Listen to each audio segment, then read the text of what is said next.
Good morning, class 7th students.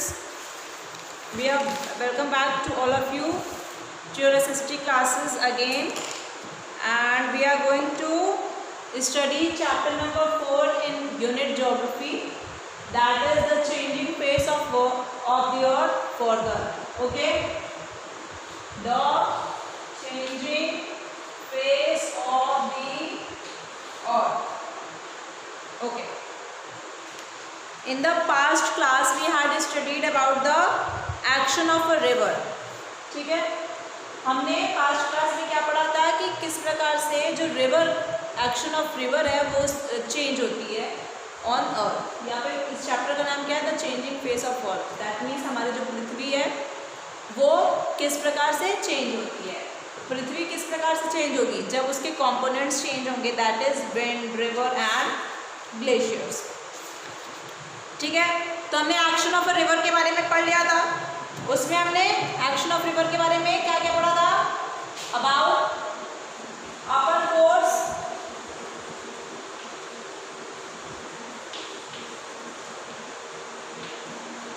Upper course of the river. That means कि river आपका originate कहाँ से हो रहा है. देन मिडिल कोर्स, ठीक है, कि रिवर आपका कहाँ पे जाकर के बह रहा है और जो एलुवियम अपने साथ वो लेकर के आ रहा है वो किस तरीके से वो अपने जो लैंड एरिया है वहाँ पे डिपॉजिट भी कर रहा है और वहाँ से भी एलुवियम ले रहा है. देन लोअर कोर्स के बारे में हमने पढ़ा. उसमें क्या था कि एट लास्ट जो रिवर है वो किसी भी big water body, that means sea और ओशन में जाकर के वो मर्ज हो जा रहा है. और from the mouth of the river, उसका रिवर को क्या हो जा रहा है, एंड. ठीक है, अपर कोर्स मतलब जहाँ से रिवर ओरिजिनेट हो रहा है, लोअर कोर्स मतलब रिवर का एंड जहाँ हो जा रहा है.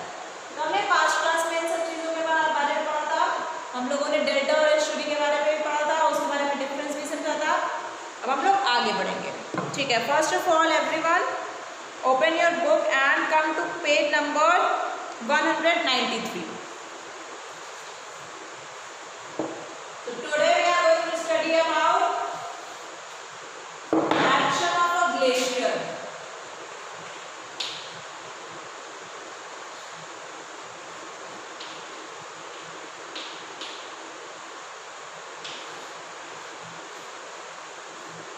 How many of you know that what does glacier means?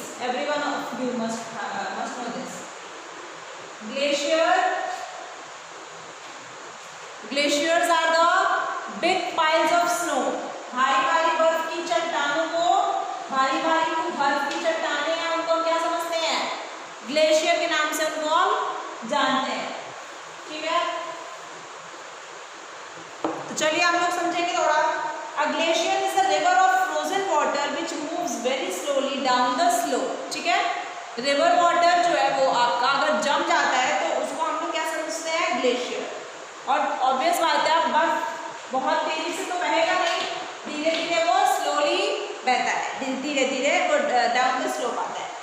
Glaciers are generally found in high altitude and high latitude areas where the temperature is very low. Obvious बात है, जो स्नो है वो कब, वाटर जो है वो कब स्नो के फॉर्म में आ जाता है, कब फ्रीज होता है, एट 0 डिग्री सेल्सियस.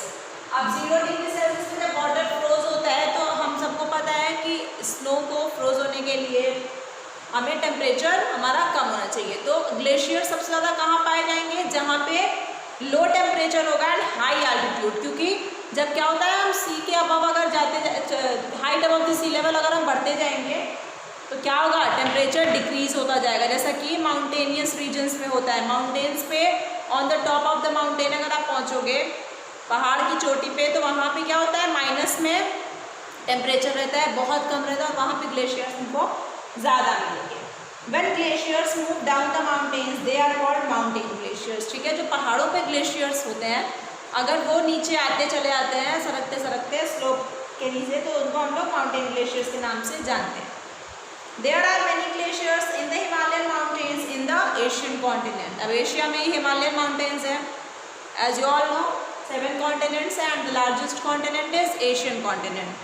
इसमें हमारा इंडिया है. इंडिया में क्या है, हिमालयाज है. तो there are many glaciers in the Himalayan mountains in the Asian continent. The Alps mountain glaciers are in the European continent. अब यूरोप में क्या है, यूरोपीय कॉन्टिनेंट है एंड वहाँ पे क्या है, एल्प माउंटेन्स पाए जाते हैं. दैट मीन्स एल्प्स माउंटेन वहाँ पे है, पाए नहीं जाते. Apart from the mountain glaciers, there are continental glaciers also. अब continental glacier क्या है? A continental glacier refers to the following ice cover over a large part of an area. Such glaciers are found in Antarctica, Northern Europe, Asia and North America. क्या हुआ बेटा? जो बड़े-बड़े areas जो होते हैं, अगर सपोज बहुत बड़ा कोई एरिया है और उसमें अगर फ्रोजन स्नो है, दैट मीन्स बर्फ जमा हुआ है, तो उसको हम लोग क्या समझेंगे, ग्लेशियर के नाम से. ये कहाँ पाए जाते हैं, और जैसा कि नाम ही यहाँ पे रेफर कर रहा है आपको कॉन्टिनेंटल ग्लेशियर, तो ये कहाँ में सबसे ज़्यादा पाए जाएंगे, कॉन्टिनेंट्स में. ठीक है, कॉन्टिनेंट्स में पाए जाएंगे ना. तो हम लोग इनको कहाँ पाएंगे, Antarctica, northern Europe, Asia and north America. देखो यहाँ पे फिगर भी बना हुआ है ग्लेशियर का, कितनी मोटी परत है स्नो की. अब आप समझ सकते हो यहाँ पे टेम्परेचर कितना लो होगा. ठीक है, एंड एल्टीट्यूड बहुत हाई होगा. Though glaciers move at a very low speed, they break and carry rock materials और फ्रेगमेंट्स विद देम. ये धीरे धीरे तो बढ़ते हैं आगे, लेकिन अपने साथ ये रॉक मटेरियल्स को ब्रेक भी करते जाते हैं, क्योंकि भारी भारी चट्टान होती है ना, तो उनमें इतना प्रेशर होता है कि वो रॉक्स को ब्रेक करते हैं. They also curve their own valleys. ठीक है, ये अपनी वैलीज खुद बना लेते हैं चलते चलते.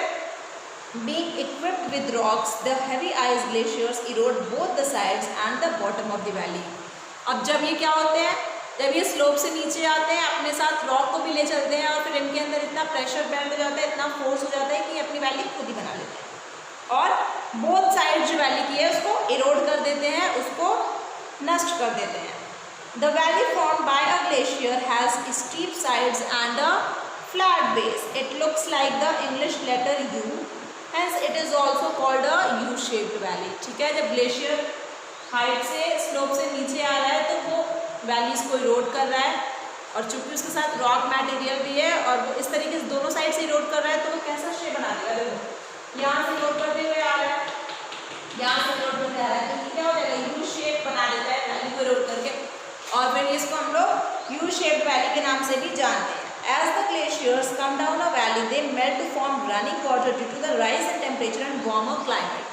अब क्या होगा भाई, जब वो लोग जब ग्लेशियर जो है वो एल्टीट्यूड से नीचे आएगा, तो ऑब्वियस है हमारे यहाँ पे जो हमारा एटमॉस्फेयर है, जब हम लोग जो लैंड एरिया है वहाँ पे टेम्परेचर क्या है हमारा, ज़्यादा है in comparison to mountainous regions. ठीक है, तो जब ग्लेशियर नीचे आएगा तो फिर वो कन्वर्ट हो जाएगा वाटर में और वो रिवर का फॉर्म ले लेगा. ठीक है, the sediments such as small rocks, sand, silt carried by the glaciers are deposited. Such deposits are known as moraine. अब जो ग्लेशियर के साथ में वो ग्लेशियर आ रहा था स्लोप से, तो अपने साथ क्या क्या लेके आया, सैंड लेकर के आया, बालू लेकर के आया. ठीक है, सिल्ट लेकर के आया, रॉक मटेरियल्स लेकर के आया. तो वो जब स्लोप से नीचे आ गया तो उसने वहाँ पे सारी चीज़ें को डिपॉजिट कर दिया, और उसको हम लोग किस नाम से जानते हैं, मोरेन. ओके, तो from here duration of glacier is completed and we are going to study about action of wind.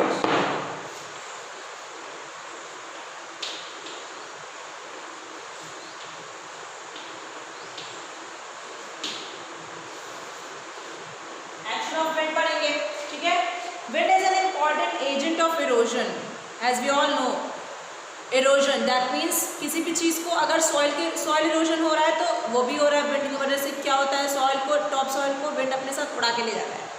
तो विंड जो है वो इरोड करने में मटेरियल्स का उसका सबसे बड़ा हाथ होता है विंड का, specially in the desert region. जब अगर हम बात करते हैं रेगिस्तान की, तो वहाँ पे तो सबसे ज़्यादा हाथ है विंड का. क्यों वहाँ पे ज़्यादा है सबसे ज़्यादा हाथ विंड का. डेजर्ट रीजन में सबसे ज़्यादा इरोड क्यों करता है वो मटेरियल्स को, क्योंकि डेजर्ट रीजन में क्या है, जो सॉइल है हमारी क्या है, सॉइल वहाँ पे सैंडी सॉइल है. ठीक है, बालू की वहाँ पे बालू वाली जो मिट्टी होती है वो वहाँ पे ज़्यादा है, क्योंकि वहाँ पे वाटरफॉल नहीं होता है. वाटरफॉल नहीं होगा, सॉइल जो है वो अपने अंदर मॉइस्चर कंटेंट उसका क्या है, नेग्लिजिबल है मॉइस्चर कंटेंट, तो वो अपने आप को बाउंड करके नहीं रख पाएगा. तो सूखी मिट्टी रहेगी, सूखी मिट्टी क्या हो जाएगी, हवा के साथ उड़ जाएगी. ठीक है। When they strike against a protruding rock, the rock gets eroded। और हवा में भी बहुत प्रेशर होता है, जब वो रॉक, अगर कोई रॉक है उससे अगर वो लड़ रही है तो रॉक भी क्या हो रहा है, इरोड हो रहा है और वो सॉइल फॉर्मेशन कर रहा है। The lower portion or base of a rock is eroded more than its upper part। अब ऑब्वियस सी बात है, जो लोअर पोर्शन होता है रॉक का वो ज़्यादा इरोड होगा, ज़्यादा खराब होगा than the upper part।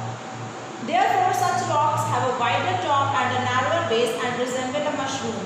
जिस प्रकार से मशरूम होता है, मशरूम का जो नीचे का भाग है वो देखा है पतला है और ऊपर का भाग मोटा होता है, जैसे कि यहाँ पे फिगर बना हुआ है मशरूम रॉक का। नीचे देखो क्या हुआ है, विंड से सारा रॉक क्या हो गया है, इरोड हो गया है, और ऊपर वाला रॉक एज इट इज है। तो ये एक मशरूम का इसने शेप ले लिया है। When the wind blows in a desert, it lifts and carries sand with it। मैंने जैसे आप लोगों को पहले बताया सैंडी सॉइल ज़्यादा होता है डेजर्ट रीजन में, तो जब वहाँ पे हवा बहती है तो अपने साथ बालू उड़ा के ले जाती है।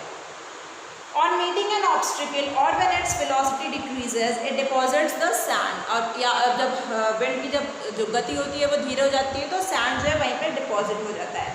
The deposition continues and in due course a small sand hill is formed। The small hill of sand is called sand dune। ठीक है, अब ये हमेशा क्या हो रहा है, विंड जो है वो सैंड को अपने साथ लेकर उड़ा के जा रही है। ठीक है, सैंड को लेकर उड़ा के एक क्या हो जाएगा, डिपोजिशन हो जाएगा, और उसको हम लोग किस नाम से जानते हैं, सैंड ड्यून के नाम से। Sand dunes move in the direction of the wind. Obvious बात है, जिस डायरेक्शन में विंड जाएगा, विंड बहेगी वो उसी डायरेक्शन में अपने साथ सैंड को ले जाएगा। Light and fine sand particles which are carried away by the wind and deposited over long distances are known as loess. Okay, now we are going to study about action of sea waves.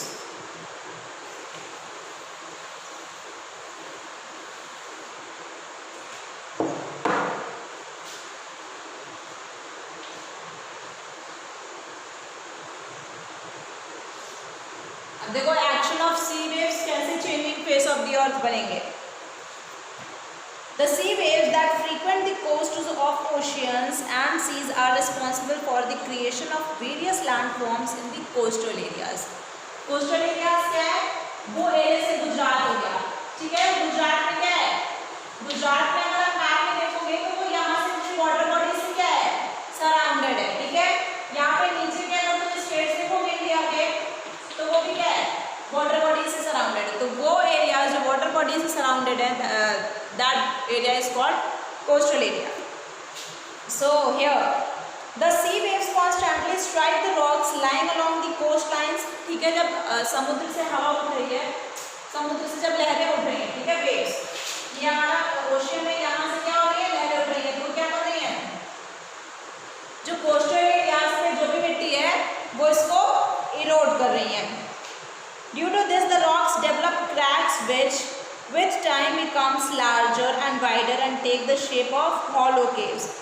Such cave-like structures formed in the rocks are called sea caves। अब यहाँ पे जब waves जा रही हैं तो वो rocks में क्या कर दे रही हैं, केव, गुफा टाइप बना दे रही हैं, और फिर धीरे धीरे वो क्या करती हैं, भारी गुफा बना देती हैं। As these cavities deepen and become bigger in size, only their roof is left। ठीक है, तो रॉक से क्या होता है, धीरे धीरे कैविटी जो होती है वो बड़ी हो जाती है और गहरी भी हो जाती है, तो सिर्फ ऊपर टॉप साइड उसका बस बचा रह जाता है।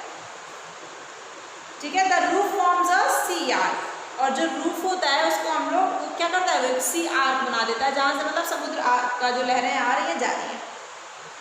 Gradually the roof breaks due to continuous erosion, leaving behind steep wall-like structures called stacks। फिर धीरे धीरे क्या होता है, जो रूफ होता है रॉक का वो भी टूट जाता है और वो अपने बिहाइंड में क्या छोड़ देता है, स्टीप वॉल लाइक स्ट्रक्चर्स, जिसको हम स्टैक्स समझेंगे।